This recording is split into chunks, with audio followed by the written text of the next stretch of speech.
Isa pa. Mm. Mm. Mm.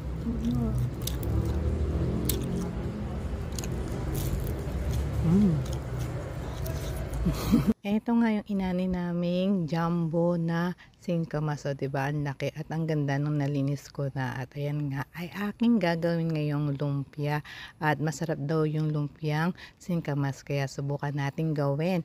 At ito lang yung ilang natin mga sangkap na gagamitin. Syempre ang pinaka-importante yung singkamas, kasi nga lumpiang singkamas ang gagawin natin. At ayan, meron tayong bell pepper, inani ko din yan, bawang sibuyas, carrot at konting giniling na baboy. At ayun, syempre yung ating lumpia wrapper na pangbalot. At ito na, nabalatan ko na tong singkamas at carrot. At dahil meron tayo nitong pangkudkud ng keso na malalaki yung butas, ito na yung gagamitin ko para hindi ako mahirapan sa pag-slice. At ayan yung carrot naman, syempre konti lang yung gagamitin natin carrot para may konting kulay lang. At ayan, nahiwa ko ng lahat yung mga sangkap na aking gagamitin, at nakapag-isa na nga ako ng bawang at sibuyas.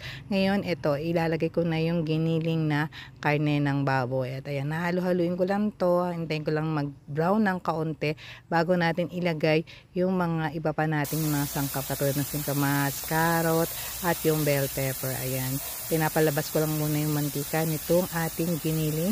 At ito, idadagdag ko na itong aking hiniwa o yung mga ginadgad na singkamas. Syempre dapat mas marami yung singkamas kasi yan talaga yung ating pinaka main ingredient. At itong carrot, ayan, pandagdag kulay lang din. At yung ating inaning bell pepper, ang bango-bango niyan at ang lutong pa. Saka pag hinalo natin yan, mas lalong babango, o diba?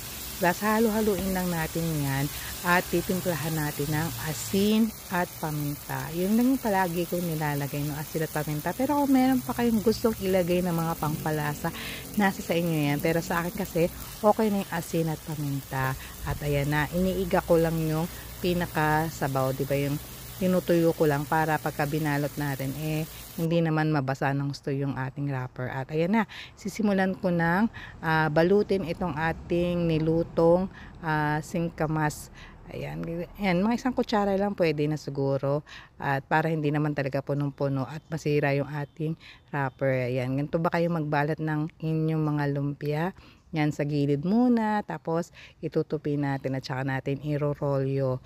Yan. Tapos syempre babasain natin yung dulo para silyado. Ganyan lang, ganyan kadali lang naman ang pagbabalot ng lumpia. At sigurado ko magpapantay-pantay din yan. Pagkalipas nga ng ilang minuto, ayan, nabalot ko ng lahat itong